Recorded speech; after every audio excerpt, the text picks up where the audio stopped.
നമസ്കാരം. ഇന്ന് നമ്മൾ പഠിക്കുന്നത് ഡബിൾ ബട്ടൺ ഹോൾ സ്റ്റിച്ചാണ്. കഴിഞ്ഞ ക്ലാസ്സിൽ നമ്മൾ പഠിച്ച ബട്ടൺ ഹോൾ സ്റ്റിച്ചിൻ്റെ ഒരു കണ്ടിന്യൂഷനായിട്ടാണ് ഈ ഒരു സ്റ്റിച്ച് വരുന്നത്.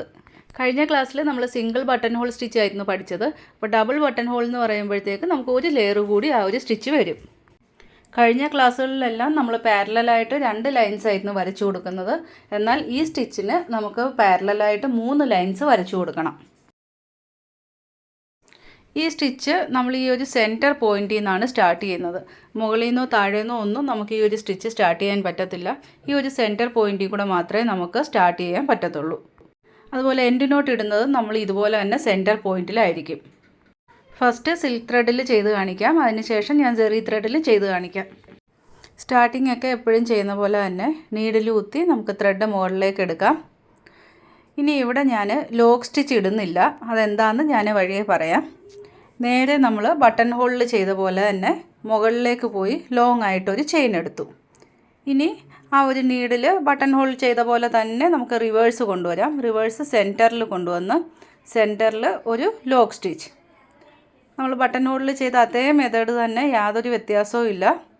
ഇനി ബട്ടൺ ഹോളിൽ നമ്മൾ എന്തായിരുന്നു ചെയ്തിരുന്നത്, ഇതുപോലെ സൈഡിലേക്ക് കൊണ്ടുപോവുകയായിരുന്നു ചെയ്യുന്നത്. ഹൊറിസോണ്ടലായിട്ട് ചെയിൻ സ്റ്റിച്ച് കൊടുക്കുകയായിരുന്നു ചെയ്തത്.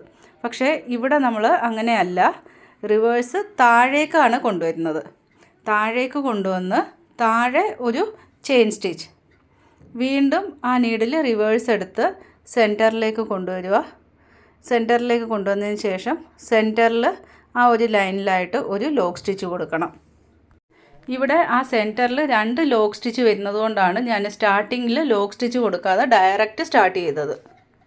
ഇനി ബട്ടൺ ഹോളിൽ ചെയ്ത പോലെ തന്നെ നമുക്ക് എത്ര ഡിസ്റ്റൻസിലാണോ അടുത്ത സ്റ്റിച്ച് വേണ്ടുന്നത് അത്രയും ഡിസ്റ്റൻസിൽ ഒരു ഹൊറിസോണ്ടൽ ചെയിൻ കൊടുക്കുക. ചെയിൻ കൊടുത്തതിന് ശേഷം വീണ്ടും മുകളിലേക്ക് ഒരു ലോങ് ചെയിൻ. അവിടെ ചെയിൻ എടുത്തിട്ട് ആ നീഡിലിനെ റിവേഴ്സ് സെൻറ്റർ പോയിന്റിലേക്ക് കൊണ്ടുവരണം. എന്നിട്ട് അവിടെ ഒരു ലോക്ക് സ്റ്റിച്ച്.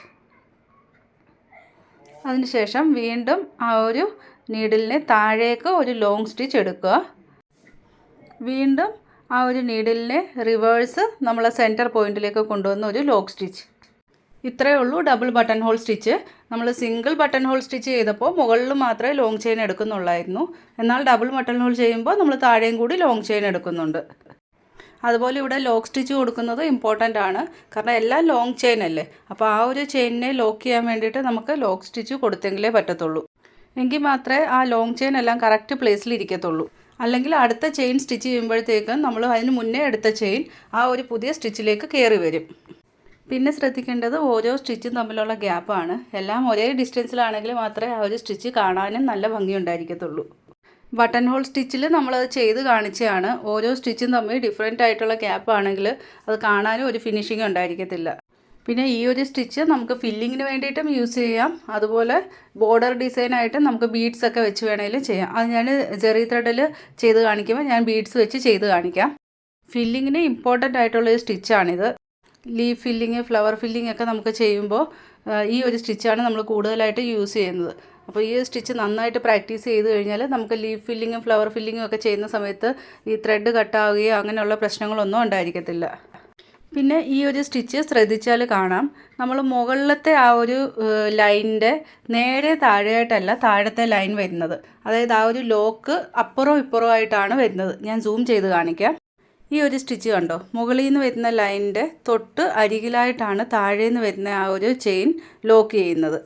കണ്ടു കഴിഞ്ഞാൽ നമുക്ക് ഒരേ ലൈനായിട്ട് തോന്നും, പക്ഷേ സ്റ്റിച്ച് ചെയ്യുമ്പോൾ തൊട്ടിപ്പുറത്തായിട്ടാണ് നമ്മൾ സ്റ്റിച്ച് കാണാൻ പറ്റുന്നത്. ജെറി ത്രെഡിൽ കുറച്ചുകൂടെ നന്നായിട്ട് അത് കണ്ടാൽ മനസ്സിലാവും. ഫില്ലിംഗ് സ്റ്റിച്ചായിട്ട് നമ്മൾ ഈ ഒരു സ്റ്റിച്ചിനെ യൂസ് ചെയ്യുമ്പോൾ ഇതുപോലെ ഗ്യാപ്പ് ഇട്ട് വേണേലും നമുക്ക് ചെയ്യാം, അതുപോലെ അടുപ്പിച്ച് വേണേലും ചെയ്യാം. ഇനി ശ്രദ്ധിക്കേണ്ടത് എൻഡ് നോട്ട് ചെയ്യുമ്പോഴാണ്. എൻഡ് നോട്ട് എപ്പോഴും നമ്മൾ ആ ഒരു സെൻറ്റർ പോയിന്റിൽ തന്നെ ചെയ്യണം.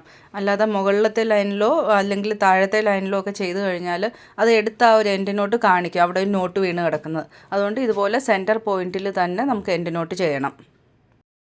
ഇനി ഒരു കർവായിട്ടുള്ള ഫിഗർ ചെയ്ത് കാണിക്കാം. ഇതുപോലെ വേവ്സ് പോലെ ഞാൻ ഡ്രോ ചെയ്ത് കൊടുക്കുകയാണ്. ഇതും ഇതുപോലെ തന്നെ 3 ലൈൻ നമ്മൾ ഡ്രോ ചെയ്ത് കൊടുക്കണം. ഡ്രോ ചെയ്യുമ്പോൾ ഒരേ ഗ്യാപ്പിൽ തന്നെ ഡ്രോ ചെയ്യാൻ ശ്രദ്ധിക്കണേ. ഈ ലൈൻസ് ഞാൻ ജെറി ത്രെഡിൽ ബീഡ്സ് വെച്ച് സ്റ്റിച്ച് ചെയ്ത് കാണിക്കാം. മുകളിൽ ചെയ്ത പോലെ തന്നെ നമ്മൾ ആ ഒരു മിഡിൽ ലൈനിൽ നിന്നാണ് ത്രെഡ് എടുക്കുന്നത്. ഇനി മുകളിലേക്ക് ഒരു ലോങ് ചെയിൻ, നീഡിൽ റിവേഴ്സ് താഴേക്ക് കൊണ്ടുവരിക, എന്നിട്ട് സെൻറ്റർ പോയിൻറ്റിൽ ഒരു ലോക്ക് സ്റ്റിച്ച്.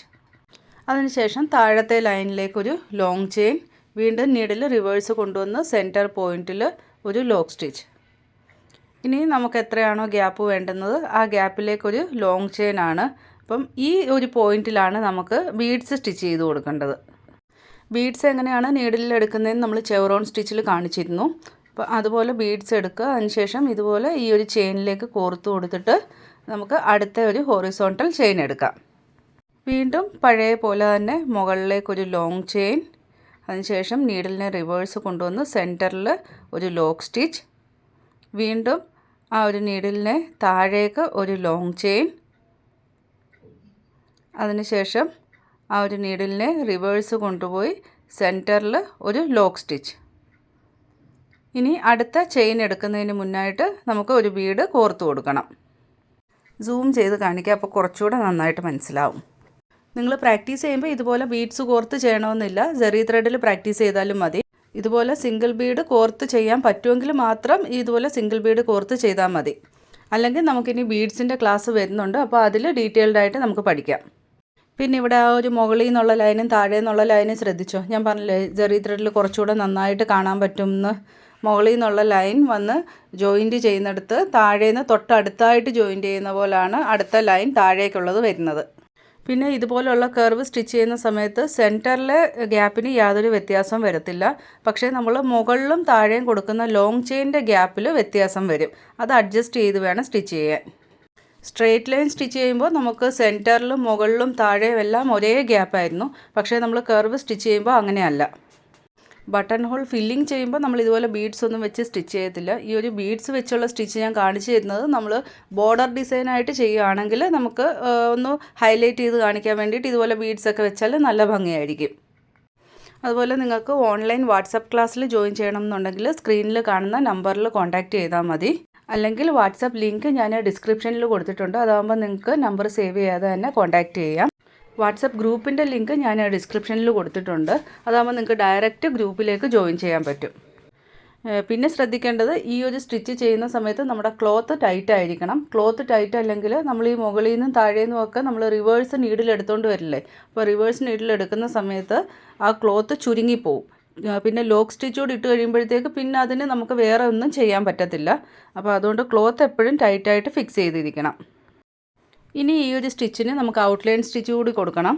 ഇപ്പോൾ നമ്മൾ മുകളിലും താഴെയൊക്കെ ആ ഒരു ലോങ് ചെയിൻ എടുത്തെടുത്ത് വലിയതായിട്ട് ഹോൾസ് കാണുന്നില്ലേ, അപ്പോൾ ഔട്ട്ലൈൻ സ്റ്റിച്ച് കൊടുക്കുമ്പോഴത്തേക്ക് ഈ ഒരു ഹോൾസ് എല്ലാം കവറായി പോയിക്കോളും. നമ്മളെപ്പോഴും സ്റ്റിച്ച് ചെയ്യുന്ന പോലെ തന്നെ നമുക്ക് നീഡിൽ കുത്തി ത്രെഡ് മുകളിലെടുക്കുക, ലോക്ക് സ്റ്റിച്ച് ഇട്ട് കൊടുക്കുക. ഇനി മുകളിൽ നമ്മൾ ഡ്രോ ചെയ്ത ആ ഒരു ഫസ്റ്റ് ലൈനില്ലേ, ആ ഒരു ഫസ്റ്റ് ലൈനിലൂടെ തന്നെ നമുക്ക് ചെയിൻ സ്റ്റിച്ച് കൊടുക്കാം. ഔട്ട്ലൈൻ കൂടി കൊടുത്തെങ്കിൽ മാത്രമേ ഈ ഒരു ബട്ടൺ ഹോൾ സ്റ്റിച്ച് കംപ്ലീറ്റ് ആകത്തുള്ളൂ. ഔട്ട്ലൈൻ ത്രെഡ് വെച്ച് തന്നെ കൊടുക്കണം എന്നില്ല, നമുക്ക് വേണമെങ്കിൽ ബീഡ്സ് വെച്ച് വേണമെങ്കിലും ഔട്ട്ലൈൻ കൊടുക്കാം. ഷുഗർ ബീഡ്സോ കട്ട് ബീഡ്സോ അങ്ങനെ എന്ത് വേണമെങ്കിലും നമുക്ക് യൂസ് ചെയ്യാം. മുകളിലത്തെ ലൈന് എൻഡ് നോട്ട് ഇട്ട് ഫിനിഷ് ചെയ്തു. ഇനി താഴത്തെ ലൈൻ പഴയതുപോലെ തന്നെ സ്റ്റാർട്ട് ചെയ്യുക.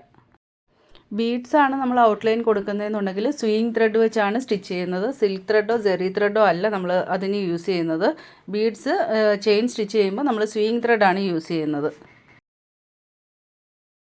ഇനി നമ്മൾ ആദ്യം സിൽക്ക് ത്രെഡ് വെച്ച് ചെയ്ത ബട്ടൺ ഹോളിനും ഔട്ട്ലൈൻ കൊടുക്കാം. ഞാനതിന് സെയിം ത്രെഡ് തന്നെയാണ് യൂസ് ചെയ്യുന്നത്.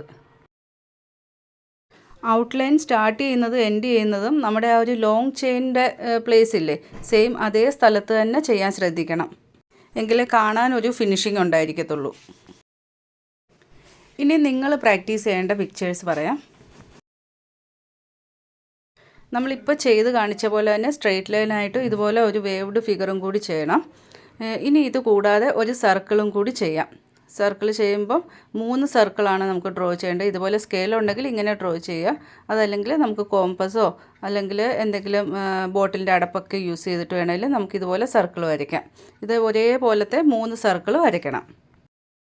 അപ്പോൾ ഇന്നത്തെ ഈ ഒരു ക്ലാസ് നന്നായിട്ട് മനസ്സിലായല്ലോ. വീഡിയോ ഇഷ്ടമായെങ്കിൽ ലൈക്ക് ചെയ്യാൻ മറക്കരുത്. അടുത്ത ക്ലാസ്സിൽ കാണാം. താങ്ക്